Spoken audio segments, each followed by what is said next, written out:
새벽마다 큐티집 순서에 따라 호세아서를 묵상하고 있는데 그 순서에 따라 설교하게 되면 주말 순서로 오늘 호세아서 10장입니다.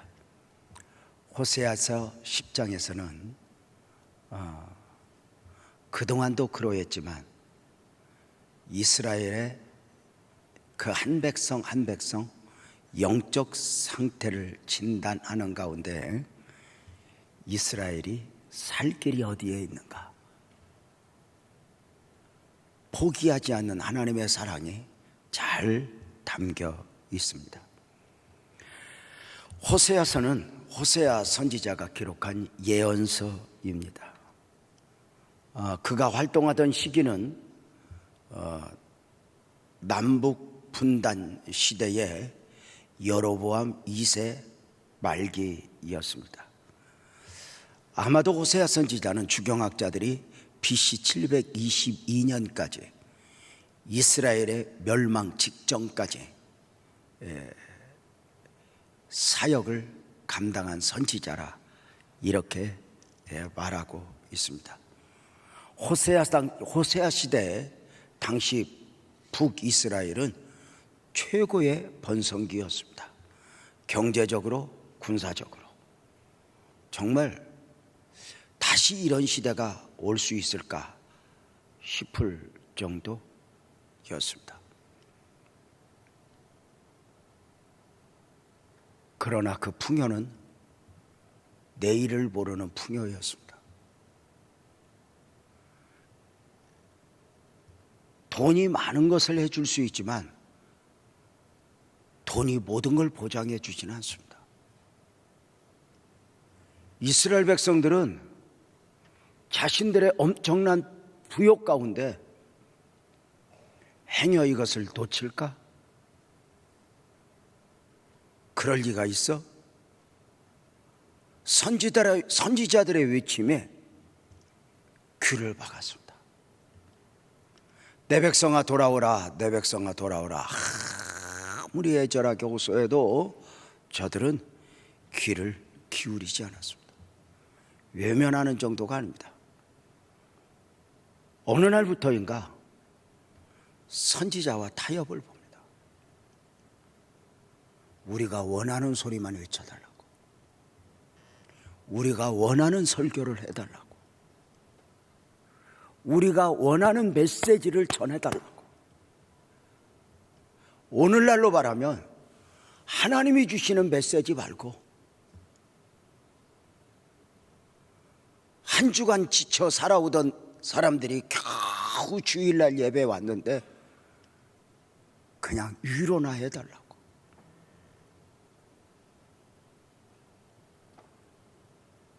그럼에도 선지자들이 하나님의 메시지를 전하자 저들은 핍박을 하고 급기야 저들을 죽이기까지 했습니다. 하나님은 특별한 방법으로 하나님의 마음을 쏟아놓기로 했습니다. 이미 말씀을 드렸던 바대로 호세아로입니다.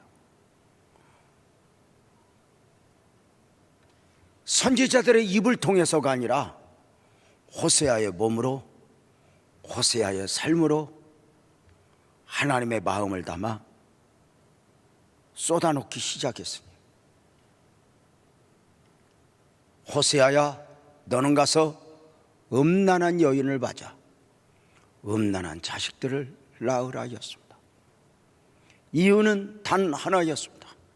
내 백성 이스라엘이 세상과 연애하는구나, 내 백성 이스라엘이 세상과 행음하는구나 였습니다. 놀라운 것은 그 이해할 수 없는 명령의 말씀 앞에 호세아는 아멘하여 그대로 순종하는 것입니다. 한 번쯤 왜요? 할 만한데 그리하지 않습니다. 이유는 알 수 없지만 하나님이 그리하라 하신 이유가 있을 거야. 음란한 여인을 맞아 음란한 자식들을 낳았습니다. 주변에서 박수를 쳐 주었겠습니까? 선지자가 되겠다고 선지학교에 들어간 호세아가 거룩을 추구해도 부족할 터인데 음란한 여인을 맞아 음란한 자식들을 낳으라, 이 말씀에 순종하니 가족들은 박수를 쳐주었겠고 주변은 이해할 수 있었겠습니까? 이 일이 하나님이 시킨 것이라 아무리 설명한들 누가 인정해 주었겠습니까? 호세아 자신은 이해를 했을까? 아니요, 믿음이 아니면 안 되었을 거예요. 문제는 음란한 여인 고멜이 호세아와 사는 가운데 또 집을 나간 것입니다. 반복하여 여전히 세상과 연애하고 있는 것입니다. 어쩌면 고멜이라는 여인은 호세아와 사는 것이 너무 불편해 자유하기를 원하여 과거의 세상으로 갔지만 세상은 철저하게 그만 이 여인을 유린하여 다시 빚쟁이가 되게 했습니다. 하나님은 호세아에게 다시 한번 말씀하십니다. 호세아야, 가라. 가서 그 여인을 데리고 와라, 이게 아닙니다. 가서 그 여인을 사랑해라.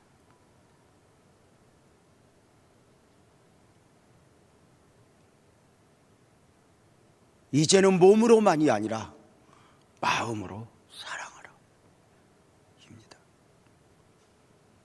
그 이해할 수 없는 명령의 말씀을 호세아는 받아 순종하면서 호세아의 영성을 지난주 금요기도의 시간에 표현했던 것은 그 여인을 데리고 오면서 호세아는 나를 위하여 이렇게 받았습니다. 하나님을 위해서도 고멜을 위해서도 아니라 하나님 말씀에 순종하는 것은 나를 위해 이렇게 정리를 한 것입니다.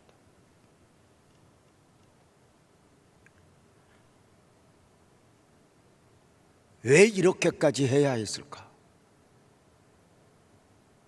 왜 호세아의 몸으로 이 처절한 하나님의 메시지를 그렇게 쏟아놓는 것일까? 더 놀라운 사실이 있습니다.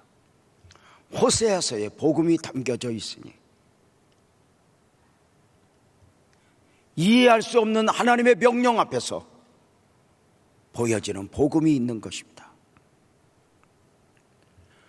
호세아 시대에 호세아로 말씀하셨던 하나님이 마지막 때에는 아들로 말씀하시기 위하여 스스로 사람의 몸을 입고 오신 것입니다. 호세아의 자식들로 하나님의 마음을 전한 그 하나님이 마지막 때에 아들로 입니다. 사람의 몸을 입고 그 이름 예수로 오신 아들은 수많은 기적을 행하시며 당신의 사역을 감당하십니다. 문제는 보통의 선지자가 아니라 예수님마저도 사람의 만족을 채워줄 수 없었습니다.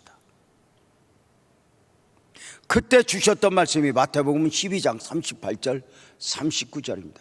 그때 서기관과 바리새인 중 몇 사람이 말하되 선생님이 우리에게 표적 보여주시기를 원하나이다. 예수께서 대답하여 이르시되 악하고 음란한 세대가 표적을 구하나 이제 더 이상 요나의 표적밖에는 보일 표적이 없다, 이렇게 말씀하십니다. 악하고 음란한 세대, 호세아 시대와 똑같습니다. 저들이 표적을 원합니다. 더 큰 기적을. 그런데 왜 성경은 기적을 기적이라 하지 않고 표적이라 했는가? 기적만 보면 안 됩니다. 그 기적을 통하여 반드시 말씀하시고자 함이 있다는 것입니다. 그래서 성경의 기적은 단순한 기적이 아닙니다. 하나님의 능력을 나타내고자 함이 아닙니다. 하나님은 기적을 통해서 자신을 증명해내야 할 만큼 가난한 분이 아닙니다. 하나님은 스스로 하나님 되십니다. 그 어떤 기적도 내가 이 정도야 아닙니다. 분명한 목적 가운데 그 기적을 통해서 말씀하시고자 함이 다 담겨 있습니다. 선악과 사건을 통하여 여인의 후손을 이야기합니다. 노아 홍수를 통하여 단순히 무슨 사람이 죽고 방주를 만들고 이것이 아닙니다. 노아 홍수에 담겨진 거대한 복음 메시지는 죄는 이렇게 해결하는 게 아니야 이것입니다.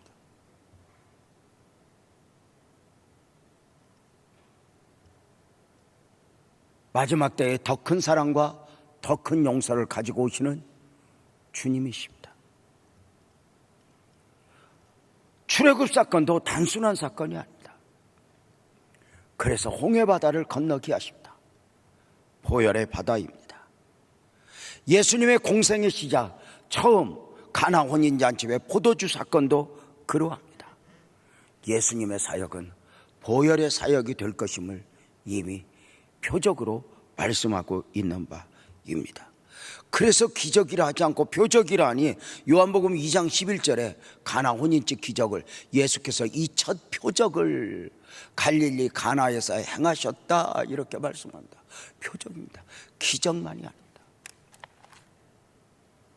예수님이 나사로의 무덤 앞에서 주셨던 말씀이 있습니다. 마르다 마리아야 무덤을 열라.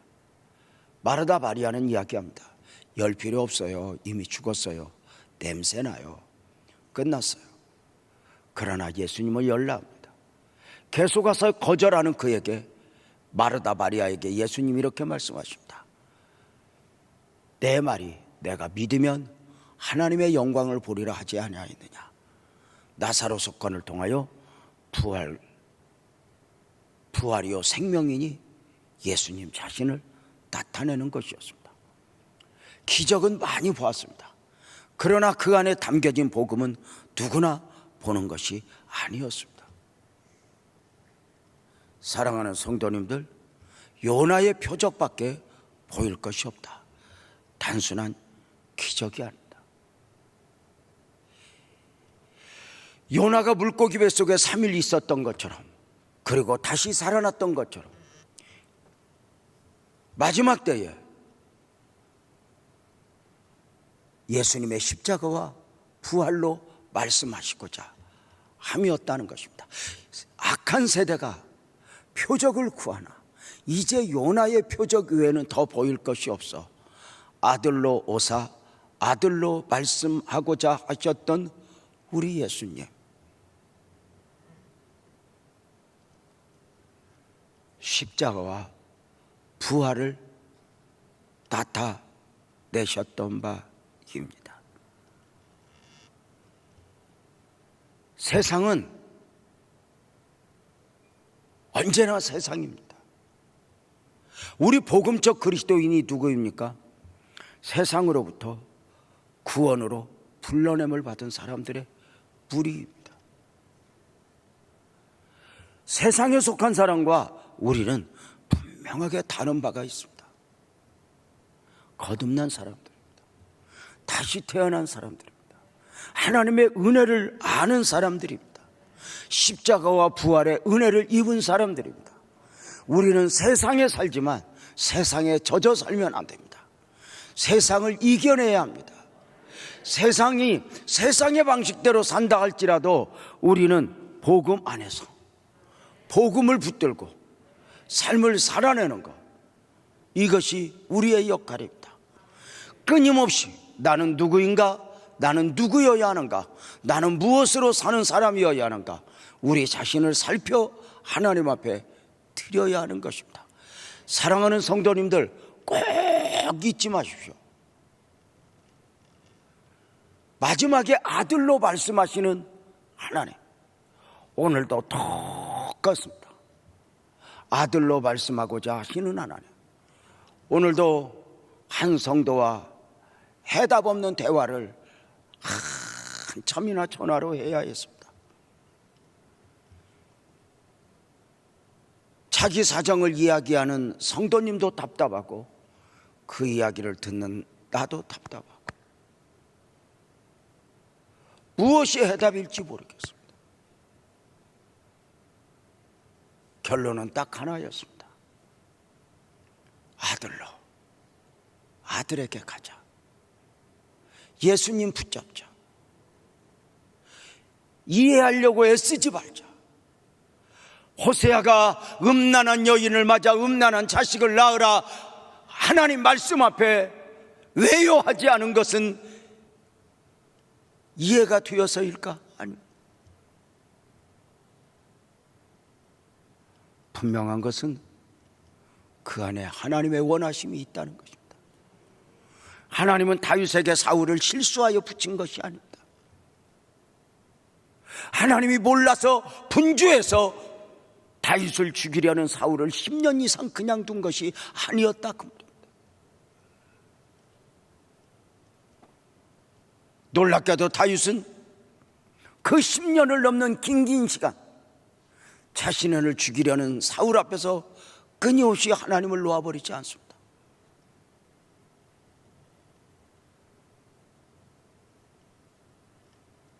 우리는 호세아서에서의 또 하나의 복음을 보았습니다. 우리는 어느 날부터인가 호세아서를 읽으면 호세아 입장에서 읽는 가운데 하나님 왜요? 하고 질문을 합니다. 왜 우리를 고멜과 결혼하라 하십니까? 이렇게 말합니다. 그러나 조용히 한번 고멜의 입장에서 하나님의 은혜를 보자는 것입니다. 내가 고멜이고 내가 그만큼의 은혜를 입은 자입니다. 호세아의 이름의 뜻은 구원자입니다.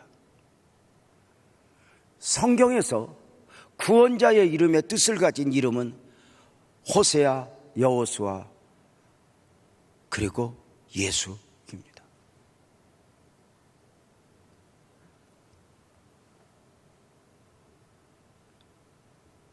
고멜의 입장에서 성경을 읽어보면 나 같은 죄인입니다. 자격 없는 죄인입니다.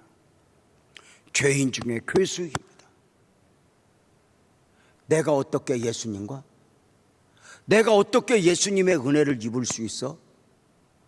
이것입니다.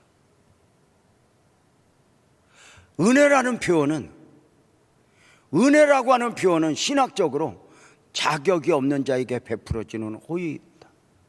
은혜는 물과 같아서 낮은 곳을 향하여 흐르게 됩니다. 자신을 높여놓으면 은혜를 들어도 은혜를 보아도 은혜가 내 안에 고일 수 없습니다. 사도 바울은 나는 죄인 중에 괴수라 고백했습니다. 세상에서 나보다 더 큰 죄인은 없다는 말입니다. 세상에서 가장 큰 죄인 중에 괴수, 자기 자신이었습니다. 사도 바울이 자신을 죄인 중에 괴수라 고백함은 스데반을 죽이는 데 앞장섰었기 때문이 아닙니다. 나 같은 죄인, 자신을 큰 죄인으로 보는 사람은 더 큰 죄를 지은 사람이 아닙니다. 주님의 은혜의 보좌에 가까이 가서 주님의 영광의 광채에 자신을 비춰본 사람입니다. 성경은 이렇게 말합니다. 죄가 더한 곳에 은혜가 더욱 넘친다고. 죄가 더한 곳에 은혜가 더욱 넘친다는 말은 죄를 많이 지어야 은혜를 받는다는 말이 아닙니다. 내가 죄인이라고 느끼는 만큼 비례해서 은혜가 있다는 것입니다. 자격 없는 나입니다. 고멜입니다. 한 번 구원을 받았지만 우리는 여전히 세상과 연애하는 나이입니다. 이런 나를 사랑하여 주님은 또 찾아오셨고 또 찾아오셨고 손을 내어 밀어주셨지만 여전히 그 주님의 손을 잡고서도 마치 출애굽한 이스라엘 백성들이 가나안을 향하여 몸뚱아리를 향하여 걸어가면서도 애굽을 그리워하듯 애굽에서 먹던 고깃가마 곁에 있었던 그 추억을 즐기듯이 오늘도 어쩌면 우리가 예수만 믿지 은혜에 대한 가치보다는 세상에 더 큰 마음을 두고 있는 것은 아닌가. 고멜은 호세아를 통해서 구원을 받았지만 또 바람나고 또 바람나고,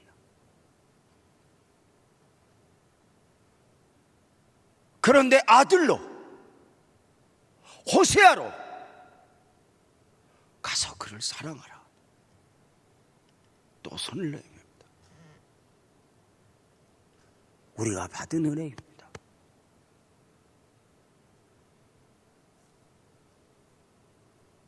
다시 말씀을 드리면 죄가 더한 곳에 은혜가 더욱 넘친다, 이 말은 죄를 지어야 은혜를 더 큰 은혜를 받는다는 말이 아니라 내가 죄인이라고 느끼는 만큼 비례해서 은혜가 있는 거예요. 어느 날부터인가 우리가 하나님의 은혜를 많이 감사하는 것을 영적인 감사보다는, 영적 접근보다는 인간적 접근을 해요. 내가 아파트를 사서 자식을 결혼시켜서 애들이 잘 살고 있으니, 몸이 건강해졌으니 이것도 은혜는 은혜예요. 그러나 우리는 이 모든 부분에서 우리가 바닥을 기는 한이 있더라도 우리가 감사할 수 있는 이유가 있어요. 우리는 아멘 합시다. 주님의 은혜를 입은 자예요. 영적 접근을 하면 우리는 이 모든 부분이 어떠할지라도 우리는 나 자신을 확인하고 내가 받은 은혜가 어떤 은혜인가 되새기고, 유재명 목사가 크게 건축되어진 교회에서 목회를 하고 더 많은 성도들이 모여있는 곳에서 예배를 인도하여 그것 때문에 감사, 이것은 절대적인 게 아니야. 물론 이 모든 것에서 감사할 일,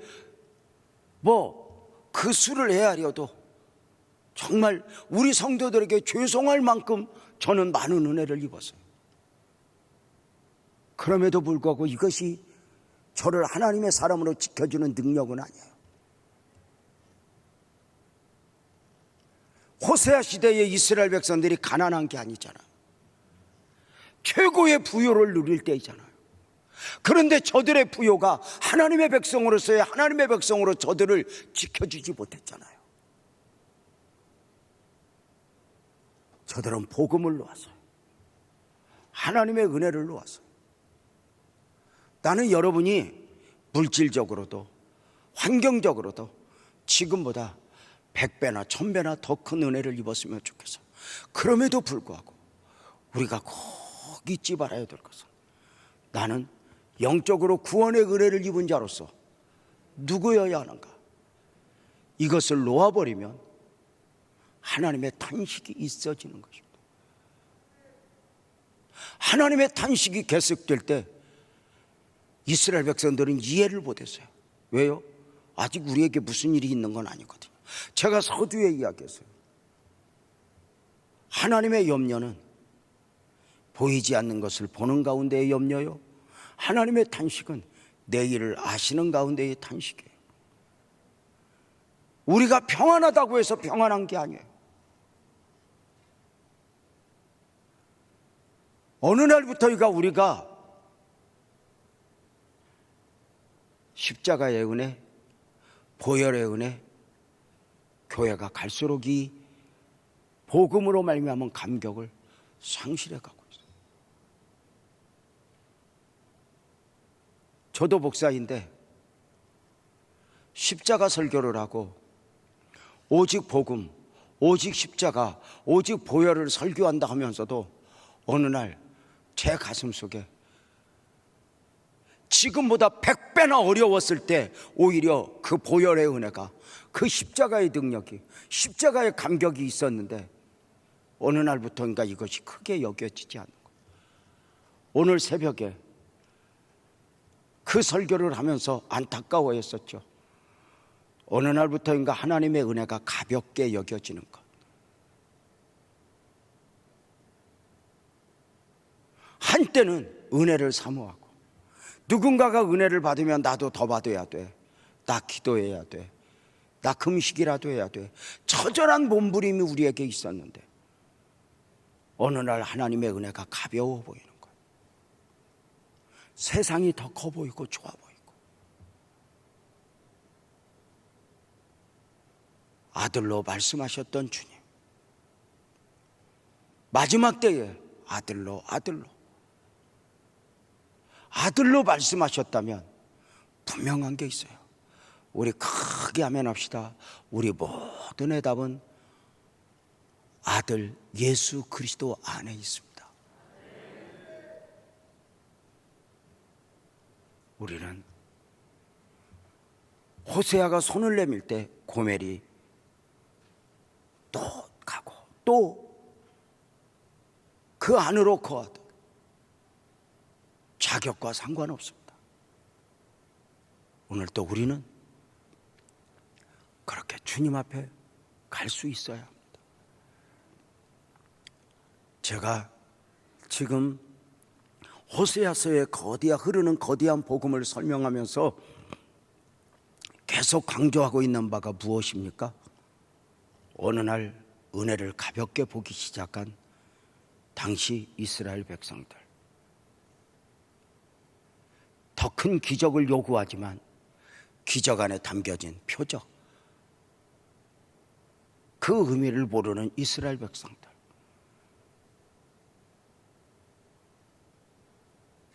저들의 부요가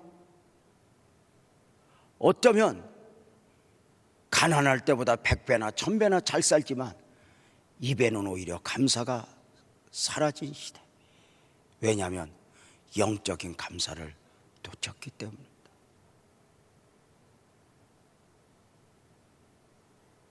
그냥 오늘 혼자 이렇게 식사를 하면서 이 호세아서를 이제 계속 묵상하다가 얼른 생각이 나서 식사하다가 가서 이렇게 타이프를 몇 개 쳤어요. 이런 질문이었어요. 여러분 한번 물어봅시다. 진수성찬을 차려놓은 식탁에 앉은 사람이 입맛이 좋겠어? 김치 하나 놓고 밥 먹는 사람이 입맛이 좋겠어? 여러분 아세요? 진수성찬 차려놓은 사람들 특징은 먹을 것이 없는 거. 아유 목사님, 나는 그 정도는 상 안 받아봤어요. 그 정도 상 받아본 사람 손 들어봐. 우리 다 뷔페에서 받았어. 아니 뷔페 음식이 200가지요. 200가지. 그걸 한 상에 올려놓을 수 없어서 쫙 벌려놓고 접시 들고 너 퍼먹어라. 아니 참 이렇게 말하면 안 되죠. 그런데 우리는 그 안에서 먹을 게 없어. 먹어도 뱃속이 그래. 입맛이 없는 거야. 하나 놓고 먹는 사람, 이야, 뭐 입맛 따질 게 없어. 막 어떠세요? 옷 여러 벌 있는 사람이 입을 게 없어? 한 벌만 있는 사람이 입을 게 없어? 어떠세요? 여러분, 우리는 옷 한 벌 가지고 살 때는 입을 게 있어 없어 고민할 게 없어. 그것만 입으면 돼요. 요즘 여자분들 옷장 열으면 옷걸이가 휘는데도 입을 게 없대요. 우리 집 좀 와서 누가 해결 좀 해줘. 우리 아내도 입을 옷이 없다고. 왜 다른 건 큰 소리로 말 안 하면서 그건 나한테 큰 소리로, 아니 그냥 혼자 하는 소리래. 나 들으라고 하는 건 아닌데 분명한 건 입을 건 없대. 입을 게 작년에 입었던 게 벌써 안 맞는데야. 사랑하는 여러분 어떠세요? 작은 것 앞에 감사하면서 우리는 왜 감사했어요? 작은 것이 아니에요. 복음과 함께 감사했었어요. 근데 복음을 빼면요, 대궐이 굴러와도 우리는 우리 힘금을 울리는 감사가 없어지게 돼요.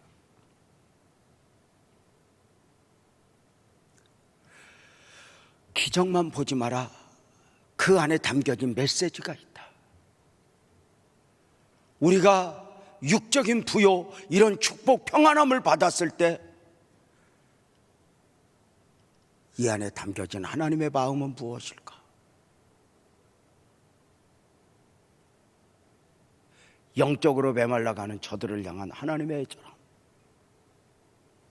내 백성아 돌아와. 저들의 영적 상태가 어떠했죠? 저들은 두 마음을 품고 살았어요.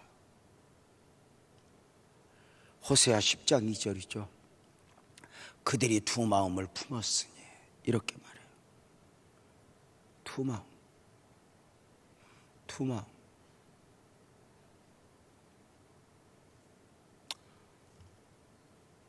하나님도 그리고 세상도 함께 품고 사는 자들. 신기해요.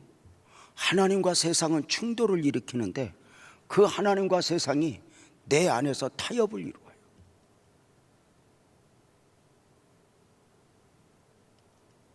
두 마음을 품었다. 저들 영적 상태에 대하여 동시대 사역자 이사야 선지자는 이사야 29장 13절에서 그렇게 말했죠. 저들이 입술로는 나를 공경하나 그의 마음은 내게서 멀리 떠났구나.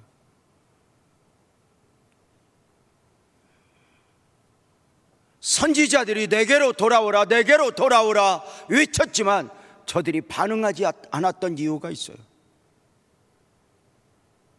우리가 뭐가 문제인데, 사람이 사람으로서 잘 살고 싶은 게 문제야? 아니잖아. 우리가 교회 안 나가? 예배 드리잖아. 뭐가 문제인데? 헌금도 하잖아. 그때 하나님은 딱 하나, 너희가 두 마음을 품었구나. 그러나 실상은 세상에 마음을 빼앗겼고 실상은 세상과 연애하는구나. 끊임없이 복음 안에서 강조되었던 바가 뭐예요? 우리는 세상과 달라. 세상은 육적 생명을 소유한 사람이고 우리는 육적 생명 안에 영적 생명을, 거듭난 영적 생명을 담고 사는 사람들이에요.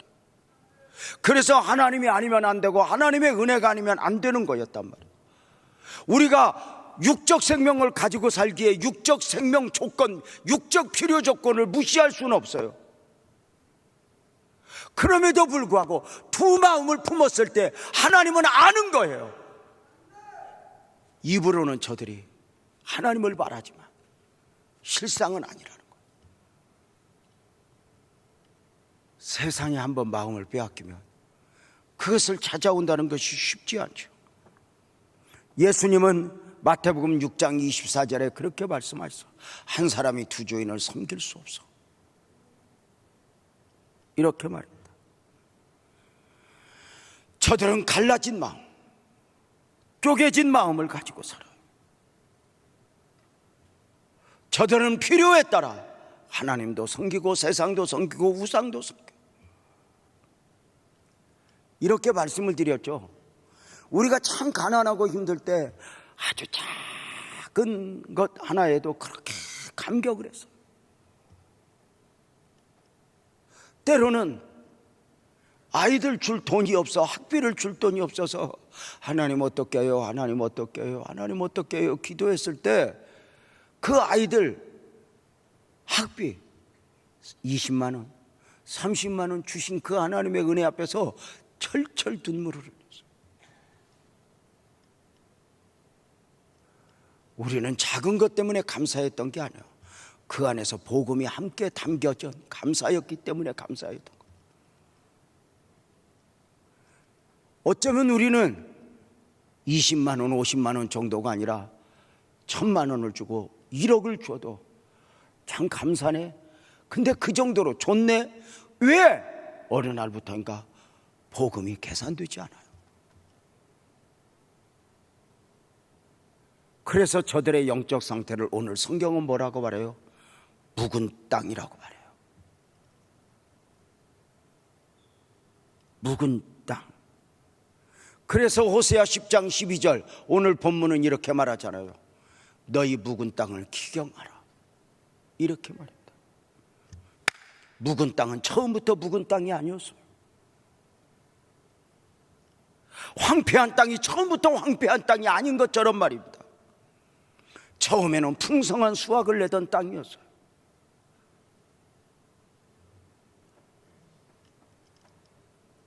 처음에는 하나님이 기뻐하는 열매를 많이 맺었어요. 처음에는 하나님이 원하시는 열매를 맺고자 노력을 했어요.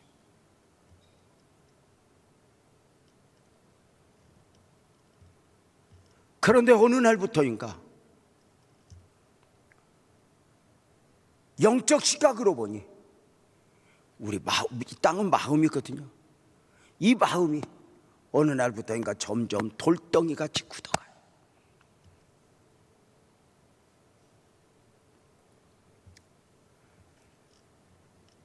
영적으로 민감할 때는 예배 한 번 빠지면 큰일 나는 줄 알고, 기도 안 하면 벼락 맞는 줄 알고, 한 걸음 더 주님 앞에 가까이 가기 위하여 몸부림을 쳤어요. 그것 때문에 얼마나 근데 이 세상이 얼마나 무서워. 선부성전에 있을 때 교회 봉고차를 가지고 새벽 예배를 운행하던 우리 형제, 봉고차 운전 안 하는 날은 새벽에 안 나오는 거야.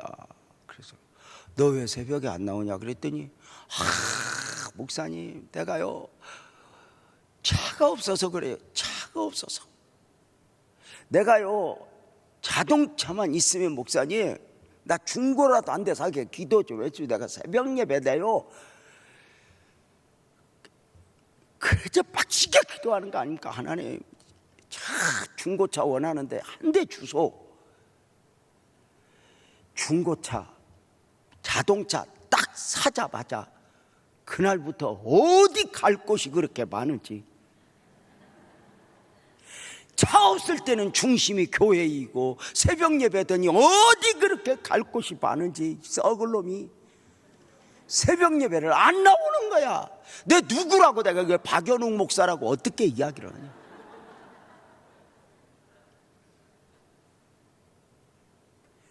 이것만 있으면 애들을요 엄마 이것만 해주면 내가 공부 잘할게, 이것만 해주면 내가 말 잘 들을게. 마음이 없는 게 아니에요. 그럴 능력이 없어요. 여러분 남편들이 혹시 여보 이것만 해줘 내가 이렇게 다 그 사기꾼 그놈들입니다. 조건을 다는 놈은 멀쩡한 놈이 아닙니다. 오늘 내가 이렇게 설교 억세게 하면 안 되는데 여러분 보십시오.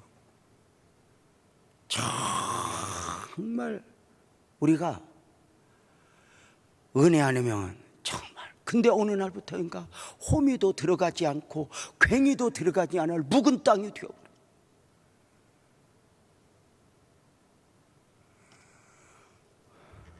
우리가 한때는 성찬식만 해도 온 교회가 눈물바다였어요. 다른 거 하나 없어요. 십자가 복음 앞에 무슨 할 말이 있어서 그렇게 눈물을 흘릴 때 때로는 그걸 이해하지 못하는 육신적인 사람은 저 여자는 남편한테 소박을 받았나 왜 저렇게 울어. 인간적 시각으로 보니까 어느 날부터인가 영적 시각으로 보면 이스라엘 백성들이 두 마음을 품었고 묵은 땅이 되어버렸어요. 성경의 요구는 딱 하나요. 묵은 땅을 기경하라. 묵은 땅을 갈아엎어라. 땅이 굳어버리면 말씀이 들려져도 받아져도 이 말씀이 열매를 맺지 못해. 잡초만 무성하죠. 호세아 10장 12절을 다시 확인하면 호세아 선지자를 통하여 애절한 메시지가 쏟아져요. 너희 묵은 땅을 기경하라.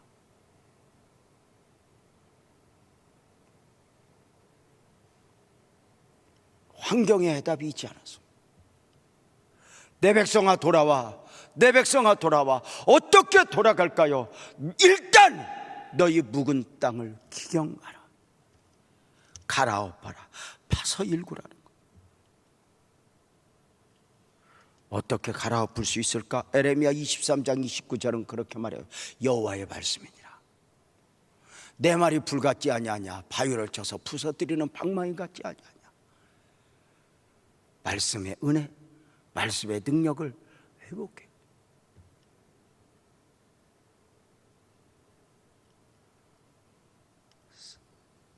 하나님의 말씀은 방망이 같다. 하나님의 말씀은 불과 같다. 애절한 호수.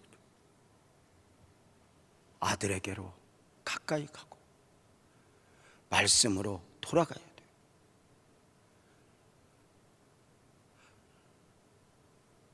스펄전 목사는 이렇게 이야기했어요. 사람의 마음은 5분만 그냥 두면, 5분만 방치하면 마귀가 등기를 들어 마귀의 공장이 된다고 말입니다. 끊임없이 깨어 있어야 한다. 끊임없이 말씀을 받아야 된다. 가룟 유다는 마귀가 예습하려는 생각을 넣어버렸다. 가룟 유다에게.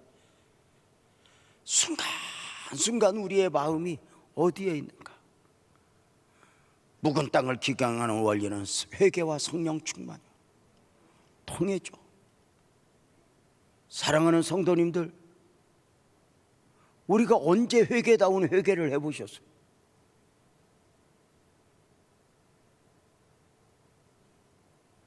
어쩌면 우리가 복음 안에서 자유하여 회개다운 회개를 하지 않은 것이 아니라 회개할 능력을, 영적 민감함을 우리가 상실해버려요.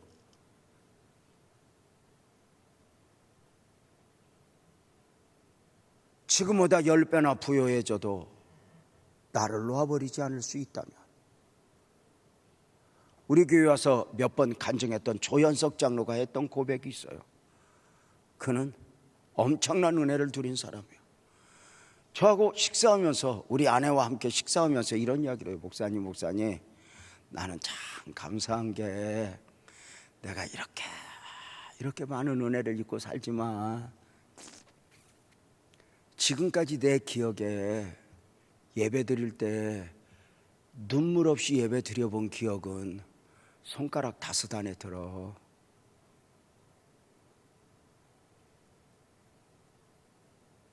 그런데 그가 그렇게 커 보이는 거예요. 그가 했던 말이 있잖아요. 하나님의 은혜가 얼마나 좋은지. 평신도 때 집사가 좋아 보여서 평신도지만 집사같이 살자. 집사였을 때 장로가 좋아 보여서 장로가 되기 전에 10여 년 이상 장로답게 살자. 장로같이 살다 보니 장로가 되었대. 장로가 되어서 내가 이제 삶을 어떻게 정할까? 목사같이 살자. 나 장로이지만 적당한 선에서 양보하지 않고 목사같이 살 거야. 그리고 살다가 목사가 되었대요. 나는 이제 그 다음에 뭐라고 말할까 궁금해서 목사 이상은 뭐 그랬더니 그 사람이 이렇게 말했어. 목사가 되어서 보니 이제 땅에 살지만 하늘에 속한 사람으로 살리라 다짐했다는데 그만 한 대 맞은 듯 했었어요. 우리 선배 목사님들은 지금 우리보다 설교 못했어요. 왜냐하면 똑똑하지 못해서가 아니라 그만큼 자료도 없고, 그 자료 하나 구하기가 얼마나 힘든 시대, 예화 하나 어디서 만들어낸다는 게 그렇게 힘든 시대. 근데 저들이 그 험한 사역을 감당할 수 있었던 이유는 오직 은혜예요. 강대상에 서서 어떤 때는 눈물로 설교. 제가 만약에 눈물로 설교하면은 우리 목사님 참 요새 은혜가 있어, 이런 사람은 열 중에 하나고 아홉은 요새 목사님 뭔 일이 있나? 어떻게 생각하세요? 그래서 그것도 주책인 것 같아요. 신학교에서 설교학 가르치는 교수 목사님이 강대상에서 눈물 흘리지 말라. 돌이켜보면 그분이 그 은혜를 모르는 거예요.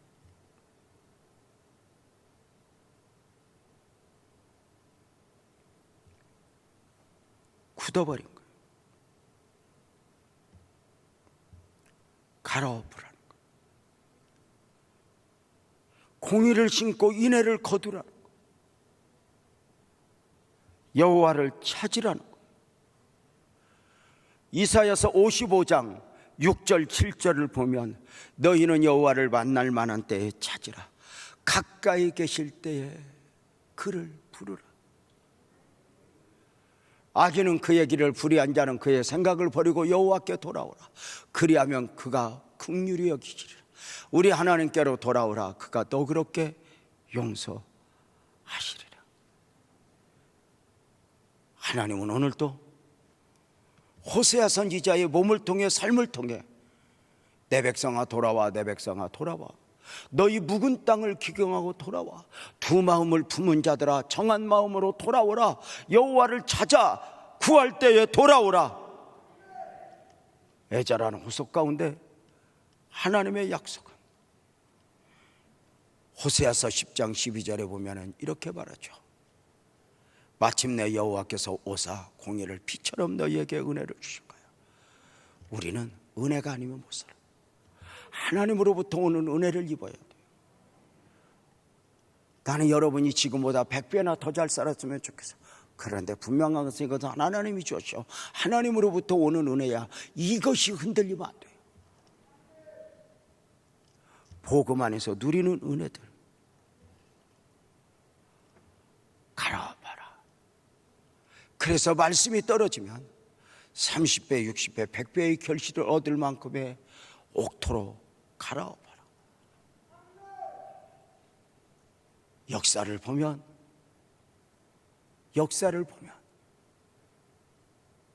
이전과 이후가 분명하게 다를 만큼 끊임없이 자기를 갈아엎었던 분들이 있어요. 그 중에 하나, 한때 평양 깡패였던 김익두 목사님 이야기는 참 우리에게 감격인 것 같아요. 얼마나 못됐는지, 그 도시 사람들의 소원 중에 하나가, 하루를 시작하는 일과의 소원 중에 하나가 오늘은 익두 만나지 않게 해주세요 이거였대. 얼마나 못됐는지. 성황당에 돌다니면서 오늘은 익두 안 만나게 해주세요 그랬다는 거예요. 그 목된 깡패, 그 김익두가 선교사 통해서 복음을 영접해요. 완전히 달라져. 그러면 그 못된 김익두가 온 평양 시민들한테 부고를 알려요. 축 김익두 사망. 그 정도 억센 사람은 또 그렇게 분명한가 봐. 김익두 사망. 김익두 죽었다고 막 난리가 났어. 좋다. 이제는 걱정 하나 살았다. 근데 돌아다녀. 이제는 뭔 전도지 들고 돌아다녀. 아니 무슨 김익두가 죽었다고 그러더니 살아있냐 그러니까 옛날 김익두 죽고 이제 예수님 안에서 새로 태어난 김익두가 여기 있는 거라고 이해해? 못하지. 뭐 저 미친놈이 다 있어. 저거 미친놈 다 됐네. 그러는 중에 어떤 할아버지가 저게 진짜 죽었나 실험했다는 거 아니야. 공원에서 전도하다 앉아 쉬고 있는데 가까이 가서 저 익두냐고. 그렇다고. 옛날 익두 죽고 지금 새로 태어난 익두냐고. 그러니까 그렇다고. 진짜? 진짜로. 그 자리에서 뺨을 때려. 영감님 왜 그러세요? 또 때니까 영감님 내가 누군 줄 아세요? 또 때리니까 이놈의 영감쟁이가 죽으려고 환장했냐고 멱살 잡고 일어나니까 할아버지가 대롱대롱 매달려서 했다면 그러면 그렇지 지가 죽긴 뭘 죽어. 어느 정도까지는 우리가 마치 변한 것처럼 하지만 그 자리에서 김익도 바로 금강산에 올라가 하나님 내가 안 죽었습니다. 그리고 40일 금식했다는. 어쩌면 우리는 기도의 자리까지 가지 않는, 그저 억울하냐 억울하지 않냐. 그리고 40일 금식 기도하고 내려와서 옛날 김익도 다 죽고 다시 복음을 전하면서 이렇게 전도지를 들고 언덕으로 올라가는데 옛날 자기 모습을 하는 옛날로 말하면 깡패도 정말 쳐다도 안 봤던 웃기지도 않는 깡패가 술이 취해가지고 김익두를 몰라보고 너 왜 나보다 먼저 가니까 형님 먼저 가십시오. 그러니까 앞으로 나보다 먼저 다니지 마라. 머리를 쓰다듬으니까 어서 가십시오. 그러고 가니까 김익두가 했던 말이 유명한 말이 뭐야. 예수는 내가 믿고 복은 네가 받는구나 그랬대잖아. 여러분 어떠세요? 우리는 오늘도 그 복음의 은혜, 제가 오늘 호세아서 책을 설교를 했던, 그래서 책을 냈던 그 오래전에 감동을 이렇게 새기면서 책을 한번 이렇게 읽는데 정말 죄송했고 죄송했어요. 은혜도 받았고요. 그러면서 이 복음의 은혜를 잃어버린 나를 보는 거예요. 그렇게 작은 것 앞에서도 감격할 수 있었던 이유는 가난한 가운데 작은 게 아니에요. 복음과 함께 받으니까 작은 것도 좀.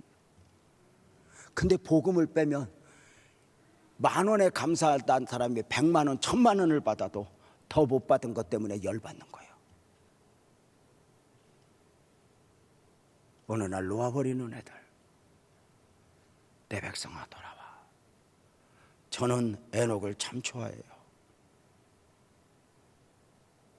에녹은 65세에 무드셀라를 낳고 무드셀라를 낳은 후 300년을 하나님과 동행하며 살다가 365세를 살고 하늘나라에 갔죠. 창세기 5장 21절에서 24절 이야기죠. 우리 한 목소리로 한번 읽어볼까요? 시작. 에녹은 65세에 무드셀라를 낳았고 무드셀라를 낳은 후 300년을 하나님과 동행하며 자녀들을 낳았으며 그는 365세를 살았더라. 에녹이 하나님과 동행하더니 하나님이 그를 데려가심으로 세상에 있지 아니하였더라. 방송실 이 말씀 좀 그대로 두세요. 에녹이 65세에 무드셀라를 낳았고 무드셀라를 낳은 후 300년을 하나님과 동행하며 365세를 살았더라. 그의 전생애 가운데 65세까지는 하나님과 동행하지 않다가 65세에 그 인생을 갈아엎어 하나님과 동행하는 자가 되었어요. 이런 질문을 하죠. 그러면 65세까지는 에녹이 하나님을 몰랐는가? 그럼 우리는 마음 편해요. 왜? 교회 안 나오다 나오면 이제부터 우리는 300년 계산하면 되니까. 근데 아니에요. 에녹도 하나님을 알고 예배도 드려요. 그렇지만 하나님과 동행하진 않았어요. 하나님을 알지만 믿지만 세상과 동행했어요. 그런데 무드셀라를 계기로 그의 영혼이 갈아엎어져요. 완전히 색깔이 바뀌어요. 하나님과 동행하는 자가 돼요. 믿음으로 사는 거였어요. 하나님을 기쁘시게 하는 자가 돼요. 그래서 24절이 매력이죠. 에녹이 하나님과 동행하더니 하나님이 그를 데려가심으로 세상에 있지 아니하였더라. 저는 이 말씀을 이렇게 말해요. 에녹은 하나님이 데려가심으로 세상에 있지 않았던 것이 아니라 세상에 살 때부터 세상에 속한 사람이 아니었어요. 이게 그리스도인이에요. 세상에 있지 않았더라. 에녹은 마지막에 아름다운 사람이었어요.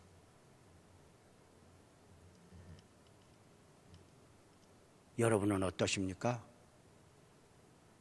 교회가 어느 날부터인가 복음이 흐려지면 그 기준이 잘 사는 사람, 못 사는 사람, 이쁜 사람, 안 이쁜 사람, 뭐 이런 거에 세상적 평가 기준이 앞에 비틀거리게 돼요. 그래서 예수 잘 믿으면서도 가난한 사람들은, 무슨 일이 잘 안 되는 사람들은 할 말이 없어져요. 무슨 말을 하라는 이야기는 아니에요. 대강 믿어도 떵떵거리고 사는 사람들이 인정을 받게 돼요. 하나님은 오늘도 내 백성아 돌아오라, 내 백성아 돌아오라. 너는 잃어버린 것이 무엇이냐? 회개하고 묵은 땅을 기경하고. 분명한 게 있어요. 여러분이 하나님을 100번 포기해도 아멘 합시다. 하나님이 여러분을 포기할 수 없는 데가 있어요.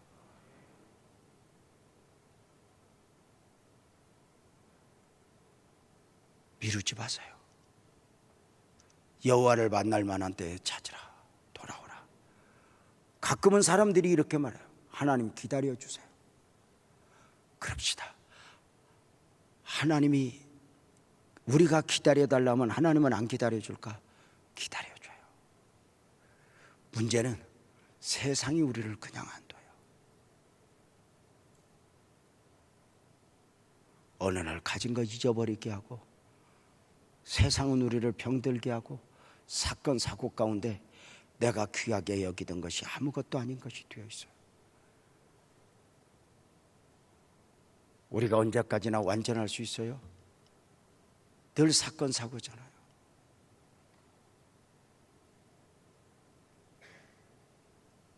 오늘도 도제일 안수 집사님이 딱 기도 좀 해주세요.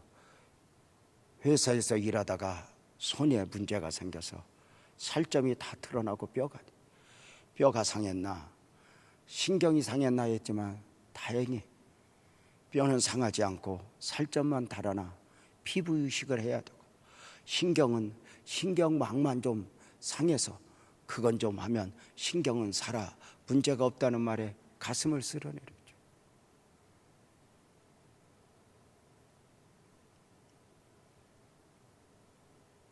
하나님이 요나에게 풍랑을 보낸 것은 요나를 사랑하기 때문이었어요.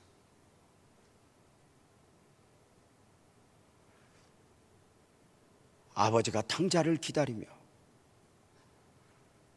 그를 버려둔 것은 사랑하기 때문이었어요. 우리는 누구보다 하나님의 은혜를 누렸던 사람들이에요.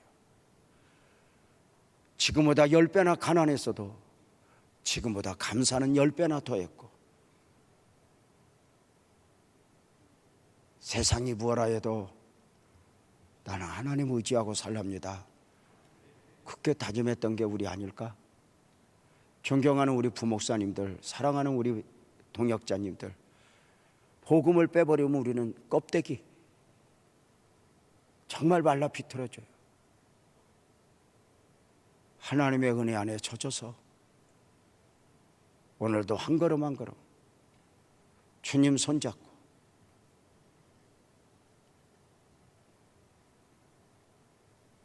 주님 고맙습니다. 내가 주님 안에서 주님 손 붙들고 살겠습니다. 이 밤에 하나님 잃어버린 은혜, 어쩌면 근본 잃은 양 찾기, 그 잃어버린 은혜를 우리가 되찾게 하여 주옵소서. 갈망할 수 있는 복된 은혜가 있기를 주님의 이름으로 축복합니다. 우리 근본 주제가죠. 다 함께 일어나서 그때로 다시 돌아갑니다. 조금은 여유가 있으니까 기도하는 마음으로 이 찬송하고 기도하려고요. 찬송하겠습니다. 다 함께 자리에